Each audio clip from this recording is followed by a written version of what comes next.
You have obtained formulae for resultant combination.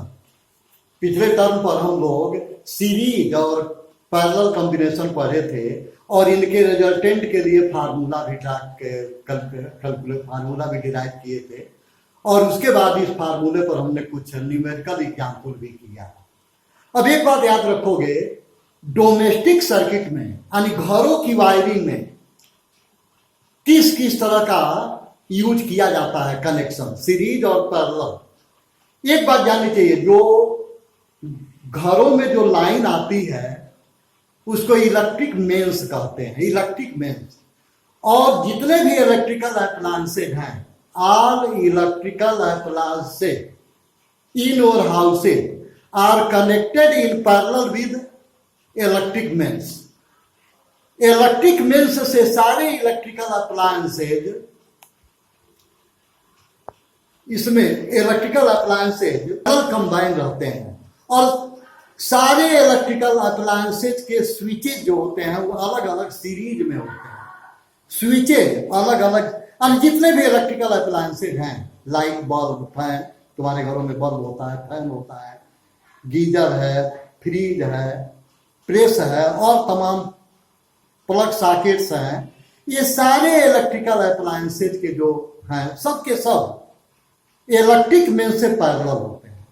और देखो, parallel combination से यह फायदा होता है कि सबको इक्वल वोल्टेज मिलता है और पैरेलल कॉम्बिनेशन के बाद जो रिजल्टेंट रेसिस्टेंस मिलता है वह काफी कम हो जाता है। रेसिस्टेंस कम हो जाता है तो सर्किट में करंट अधिक मिलती है। और स्विचों को सारे इलेक्ट्रिकल अप्लायंसेज के सीरीज में लगाते हैं ताकि जिस इलेक्ट्रिकल अप्लायंस का यूज करना है बस उसी स्विच को ऑन या ऑफ करे। जरूरत है तो ऑन कर दिया, जरूरत नहीं है तो ऑफ कर दिया। हर इलेक्ट्रिकल अप्लायंसेज का स्विच उसके साथ सीरीज में कंबाइन होता है। और फैन में तुम देखते होगे कि एक रेगुलेटर होता है, वह रेगुलेटर भी स्विच के साथ सीरीज में होता है। यानी फैन के साथ रेगुलेटर और स्विच दोनों सीरीज में होते हैं, जबकि बाकी इलेक्ट्रिकल अप्लायंसेज के साथ केवल उसका स्विच जो होता है सीरीज में होता है। और बाकी सारे इलेक्ट्रिकल अप्लायंसेज फिर घरों की वायरिंग में जितने भी इलेक्ट्रिकल अप्लायंसेज हैं वह सब के सब मेन इलेक्ट्रिक मेन से पैरेलल जुटे रहते हैं। अब हम लोग पढ़ेंगे calculation of electrical energy consumed in A circuit. किसी सर्किट में जो इलेक्ट्रिकल एनर्जी कंज्यूम की जाती है उसका क्या फार्मूला है। फार्मूले कुछ हम लोग निकालेंगे और इस फार्मूला के लिए तुमको पोटेंशियल डिफरेंस का फार्मूला याद करना पड़ेगा। Potential difference, you know V equal to W by Q। V equal to W by Q। What is W here? तुम्हें जानना चाहिए what is potential difference. Potential difference amount of work done और amount of energy consumed. Amount of work done, work done means energy consumed. Amount of energy consumed to bring a unit positive charge from one point to other point of a circuit. किसी circuit के एक point से दूसरे point तक unit positive charge को ले जाने में जितनी एनर्जी कंज्यूम होती है उसे ही हम उन दोनों पॉइंट्स के बीच का पोटेंशियल डिफरेंस कहते हैं। तो अगर मान लो किसी क्यू चार्ज को हम किसी सर्किट के एक पॉइंट से दूसरे पॉइंट तक ले जाना चाह रहे हैं तो पोटेंशियल डिफरेंस नहीं, क्यू पॉइंट को सर्किट के एक पॉइंट से दूसरे पॉइंट तक ले जाने में अगर W एनर्जी कंज्यूम्ड हो तो पोटेंशियल डिफरेंस मिल जाएगा, फार्मूला होगा W बाई Q। अब therefore energy consumed, electrical energy consumed, electrical energy consumed W will be equal to VQ। VQ यह W हो गया वी क्यू। और by definition of electric current you know I is equal to Q by T. By definition of electric current you know formula of electric current I is equal to Q by T. और यहां से you will get Q will be equal to I T. Q की value I T हो जाएगी। अगर Q की यह value इसमें रखा जाए तो therefore W will be equal to VIT। W will be equal to VIT। देखो गौर करना, पोटेंशियल डिफरेंस का फार्मूला है V जो है W बाई क्यू। इसमें W क्या है? इलेक्ट्रिकल एनर्जी कंज्यूम्ड है, Q जो है चार्ज है। तो यहां से W होगा, इलेक्ट्रिकल एनर्जी कंज्यूम्ड की वैल्यू होगी W VQ। और यह तुम जानते हो कि I equal to Q by t, तो then Q will be equal to IT। एक फार्मूला मिल जाएगा W, यानी इलेक्ट्रिकल एनर्जी कंज्यूम्ड का एक फार्मूला हो गया VIT। अब again you know V equal to I R by Ohm's law. By Ohm's law you know V equal to I R. तो then here will be W will be equal to V की value I R I into IT, IR into IT. Therefore, this will be W. Other formula of electrical energy consumed will be I square RT. This is another formula. I is equal to RT. नहीं, W is equal to I square RT. हमने गलत बोल दिया। W is equal to I square RT. तो first formula तुमने देखा W is equal to VIT।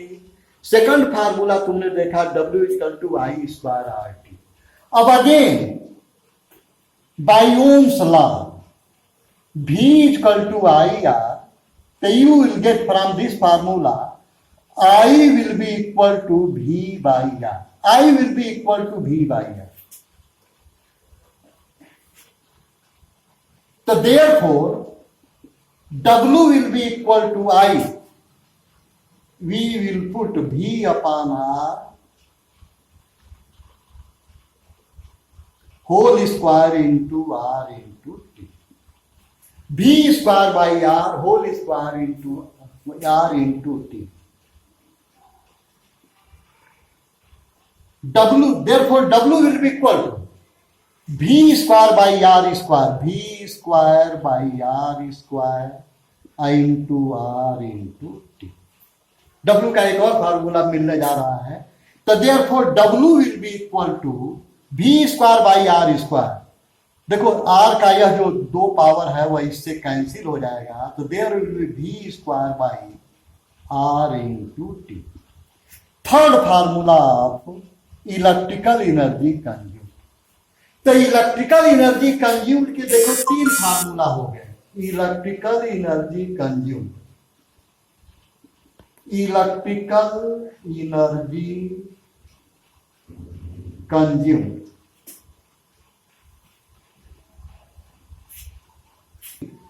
रुक दीजिए। Electrical energy consumed W will be equal to VIT। I is equal to VI square RT, I square RT, and this will be equal to V square upon R into T। और देखो जितने भी यहां variables हैं सब अगर SI unit में लिए गए हों तो इलेक्ट्रिकल एनर्जी कंज्यूम्ड का भी जो यूनिट होगा that will B joule. SI unit of energy, या सारे के सारे इलेक्ट्रिकल एनर्जी कंज्यूम्ड जो होगा जूल में होगा। तो अभी हम लोग प्राप्त किए हैं there are three formulae for electrical energy consumed. Consumed electrical energy के लिए थ्री फार्मूले हम लोग ऑब्टेन किए। अगर पोटेंशियल डिफरेंस और करंट यानी पोटेंशियल डिफरेंस और इलेक्ट्रिक करंट में अगर हमको फार्मूला निकालना है तो that will be VIT, electrical energy consumed in terms of potential difference and electric current. Potential difference और इलेक्ट्रिक करंट में W इक्वल टू VIT। और दूसरी बात, अगर इलेक्ट्रिक करंट और रेसिस्टेंस की वैल्यू दी गई है, टाइम तो हर एक में रहेगा, टाइम देखो तीनों में है। अगर इलेक्ट्रिकल यहां पोटेंशियल डिफरेंस और करंट है तो इलेक्ट्रिकल एनर्जी का VIT, अगर इलेक्ट्रिक करंट और रेसिस्टेंस है तो कंज्यूम्ड इलेक्ट्रिकल एनर्जी का I²RT, और अगर पोटेंशियल डिफरेंस और रेसिस्टेंस दिया गया है तो कंज्यूम्ड इलेक्ट्रिकल एनर्जी का फार्मूला हो जाएगा V²/R × T। Heat produced in electrical circuit, किसी इलेक्ट्रिक सर्किट में कितनी हीट प्रोड्यूस होती है। अब इसके लिए तुम्हें जानना चाहिए कि अगर किसी सर्किट में इलेक्ट्रिक एनर्जी कंज्यूम हो रही है और यह इलेक्ट्रिकल एनर्जी किसी और फॉर्म में न चेंज हो, जैसे साउंड में या मैकेनिकल एनर्जी में, जैसे फैन वगैरह में वह मैकेनिकल एनर्जी में चेंज हो जाती है, कुछ साउंड वगैरह में चेंज होती है। अगर किसी सर्किट में कंज्यूम होने वाली इलेक्ट्रिकल एनर्जी किसी और फॉर्म में न चेंज हो या पूरी की पूरी अगर हीट में चेंज हो रही हो तो heat produced will be equal to electrical energy consume.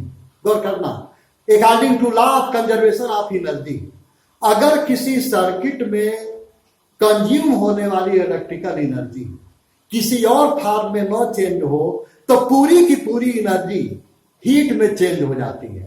और इस तरह से heat produced is equal to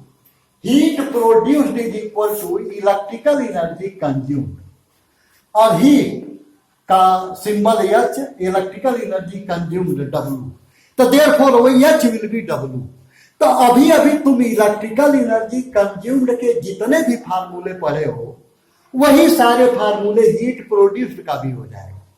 electrical energy consumed का जो फार्मूला हम लोग पढ़े थे कि W equal to VIT I²RT V²/R × T, या W के जितने भी फार्मूले हैं सारे हीट प्रोड्यूस के फार्मूले हो जाएंगे। अगर किसी सर्किट में कंज्यूम होने वाली इलेक्ट्रिकल एनर्जी किसी और फॉर्म में न चेंज हो, पूरी की पूरी वह हीट में चेंज हो रही हो, तो according to law of conservation of energy heat produced is equal to electrical energy consumed. और इस तरह से हीट प्रोड्यूस्ड का भी यही फार्मूला हो जाएगा, H will be equal to VIT equal to I²RT equal to V²/R × T जू। और तुम जानते हो कि एक दूसरा भी यूनिट है हीट का, दैट इज कैलोरी। और जब जूल को कैलोरी में चेंज करना होता है तो वी डिवाइड इट बाई 4.2, मतलब अगर जूल को 4.2 से डिवाइड करना तो वह कैलोरी में चेंज हो जाता है। तो इस तरह से हीट प्रोड्यूस्ड का एक फार्मूला यह भी मिल जाएगा, H equal to VIT by 4.2 is equal to I²RT by 4.2 is equal to V²T by 4.2R। यह कैलोरी में होगा। तो अगर हीट प्रोड्यूस्ड हमको जूल में कैलकुलेट करना है तो यह फार्मूला वही इलेक्ट्रिकल एनर्जी कंज्यूम वाला फार्मूला निकालेंगे, और अगर कैलोरी में कैलकुलेट करना है तो उसी को 4.2 से डिवाइड करते हैं। कितना बता है।